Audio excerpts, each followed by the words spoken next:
देखिए, अगर मैं धर्मशाला से मकलोडगंज की बात करूं तो धर्मशाला के मकलोडगंज तक लिथोलॉजी एक मेन कारण है, उसके साथ पानी का ज़्यादा होना दूसरा कारण है। लिथोलॉजी ऐसी है कि यहाँ पर सैंडस्टोन के ऊपर मड स्टोन और क्ले स्टोन है। क्ले स्टोन के ऊपर जब पानी चलता है, क्योंकि वो इनफिल्टर नहीं कर सकता, तो ऊपर की सॉइल जो है वो लूज अलूवियल सॉइल है। बरसात के दिनों में ऊपर की सॉइल जो है मॉइस्चर बढ़ जाता है, तो उसके क्या होता है, उसकी शेयर स्ट्रेंथ जीरो हो जाती है। तो वो जो क्ले स्टोन है उसके ऊपर जो पानी चल रहा है उसके अलॉन्ग वो मूव कर जाती है। तो धर्मशाला में आज नहीं, 98 में मैं वाडिया इंस्टीट्यूट में जब साइंटिस्ट कार्यरत था, तभी हमने ये स्टडीज़ की थी कि यहाँ पर 25 लैंडस्लाइड एक्टिव जोन्स हैं जो कि चलते रहेंगे। तो जैसे आप खड़ा डंडा रोड ले लो, उस पर भी हैं, आप टीसी लोकेलिटी से ऊपर तक ले लो, उसमें भी हैं, आप एमपी रेजिडेंस पे ले लो, वो भी एक एक्टिव जोन है। जोगीबाड़ा भी एक एक्टिव जोन है। कई ऐसे जोन्स हैं जो कि एक्टिव्स हैं। और इसमें सबसे बड़ी इम्पॉर्टेंट इश्यूज़ है कि जब हमने 98 में टेस्ट किए थे तो मैंने स्टेन्स यूज़ की थी टू फाइंड आउट कि पानी कहाँ से आता है। Then I have found out that each house is using almost minimum 500 liter of water daily. So if you have a cluster of houses among 10 or 20, it means 10,000 liter or 5,000 liter will be enter into the body daily. So but during the rain season, that the water from the infiltration from the rainfall moistens the whole topsoil, and when topsoil get moistened, that shear strength of the topsoil becomes zero and it moves along the thing. So सबसे important aspect ये है कि जब हम इस drainage system को सुधारेंगे, sewerage system को सुधारेंगे, तभी ये एरिया स्टेबलाइज हो जाएगा। दूसरी ये बात आपको माननी पड़ेगी बात, ये टेक्टोनिक बेल्ट में आता है, क्योंकि हम इस वक्त आप जो बैठे हुए हैं, हम त्रिनी थ्रस्ट के ऊपर बैठे हुए हैं। त्रिनी थ्रस्ट एक टेक्टोनिक प्लेन है जो एमबीटी का ही निकला हुआ एक टेक्टोनिक प्लेन है। और उसके बाद नड्डी में आपके पास एक और टेक्टोनिक प्लेन है जो कि मेन बाउंड्री थ्रस्ट कहा जाता है। इन बिटवीन मैक्लोडगंज के सेंटर से, बाज़ार से लेकर नड्डी तक एक फॉल्ट जाता है जो कि बहुत पुराना एक्टिव फॉल्ट जोन है जो डल लेक से क्रॉस करता है।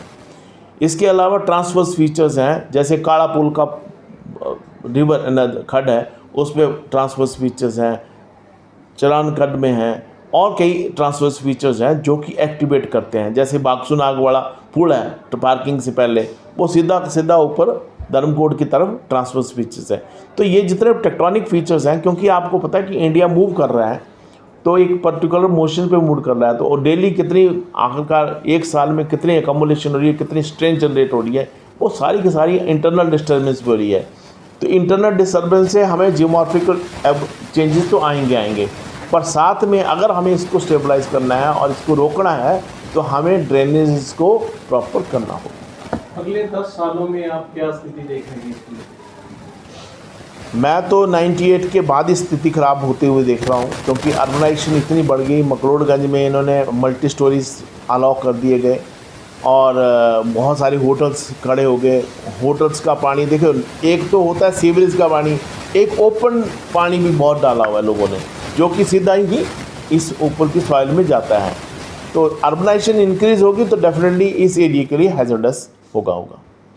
सर, पिछले साल देखने में आया था कि जोगी मठ में भी जो है, जोशी मठ में, हाँ, जोशी मठ में इसी तरह की स्थिति उत्पन्न हुई थी और वहाँ पे भवनों में दरारें आ गई थी। तो क्या लगता है कि यहाँ भी कुछ इस तरह? जोशी मठ का भी ऐसा है, आपको ध्यान होगा कि ओपन डेफिकेशंस बंद हो चुकी हैं।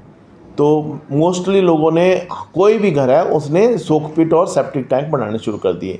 जब सोक पिट में पानी, सेप्टिक टैंक का पानी सोक पिट में जाएगा डेली, इट मीन्स नहाने का पानी और टॉयलेट का पानी सारा इकट्ठा होकर उस बॉडी में जा रहा है। तो डेफिनेटली ऊपर की बॉडी के अंदर जो है पानी बहुत भरा पड़ा है। तो आपने देखा होगा कि जब जोशी मठ में हिला है, जब क्रैक्स डेवलप हुए हैं, बिल्डिंग गिरने लगे, तो क्रैक्स डेवलप हुए, तो कितना पानी फ्लश आउट हुआ। तो इसका मतलब है अंदर जो है बहुत पानी स्टोर था।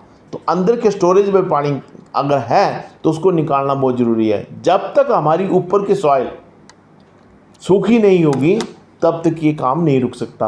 और सबसे ज़्यादा प्रॉब्लम क्यों बरसात में आती है, क्योंकि ऊपर की सॉइल हमारी गीली हो जाती है, जो कि क्ले स्टोन के ऊपर है।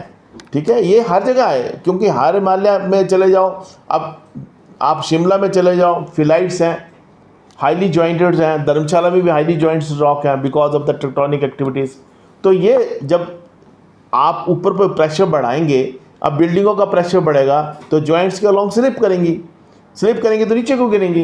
ये टाइम की बात है, जब आप लोड बढ़ा देंगे। हर एक जगह की एक कैरिंग कैपेसिटी है, शिमला की भी कैरिंग कैपेसिटी थी, वो अब बियॉन्ड कैरिंग कैपेसिटी हो चुका है।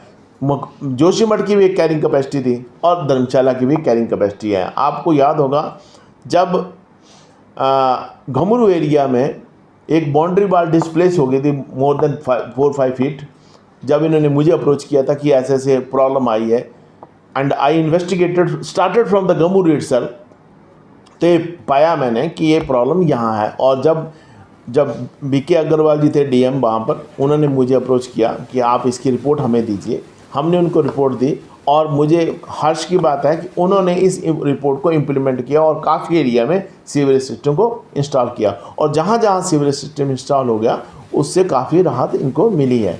मगर अभी बहुत सारे एरिया जैसे कैंट एरिया है, दलाई लामा वाला एरिया है, वहाँ पर सीवरेज सिस्टम इंस्टॉल नहीं है, और सीवरेज सिस्टम होना बहुत ज़रूरी है, क्योंकि हम इस एरिया को, पहाड़ों को बचाना है तो हमें एंथ्रोपोजेनिक एक्टिविटीज़ को कम करना ही पड़ेगा।